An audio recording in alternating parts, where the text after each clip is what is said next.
I think my greatest accomplishment is seeing those kids and encouraging them to keep swimming, staying active, and it's been super. I mean, they've been wonderful children.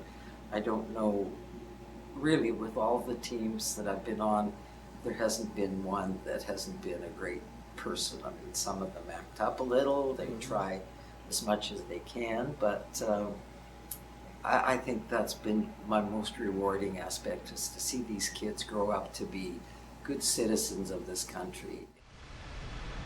The Keyano International meet that we had the first year, we had 1,200 swimmers at it, which was amazing, and that took forever. From that little episode, swimming used to have 3 false starts, and so I timed out all the time that was wasted on these false starts, and then met with the higher ups in rules and such for Swim Alberta and Swim Canada, and tried to convince them after meeting for 3 hours that we should try the no false start. And that's really where Canada started because of that, with the no false start rule that's in place throughout the country now, throughout the world actually. In order to host the World Cups, we needed a 25-meter pool, and the Kinsman was a 50-meter pool. So I was, the Swim Alberta CEO at that time was meeting with the city engineers they were going to lengthen the pool and build a bulkhead in to divide it. I was invited to the meeting but said I couldn't speak.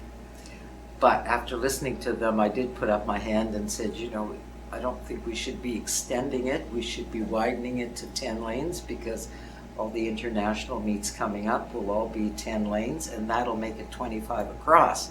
So they came down and agreed that that was the best way to go. So we now have a legitimate 10-lane pool, and if we want to go short course, we've got 20 lanes going across. So proud of that little feat. In 1995, the year before the 96 Paralympics in Atlanta, there was an international meet that Canada was sending athletes to. And at that time, Canada did have the Paralympic athletes training with regular club swimmers, which was a first for a lot of countries, because their Paralympic athletes all, I think, a good portion of them swam separately.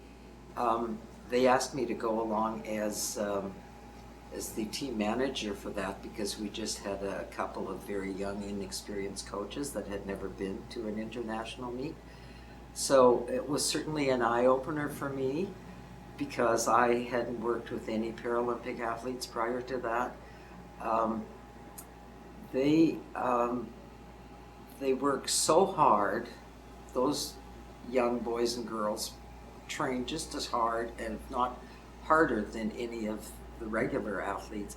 And it seemed that every time one of them swam and got out, they were trying so hard that you had to give them a hug, and I was in tears half of the time, just happy for them to have accomplished what they have. Very much an honor.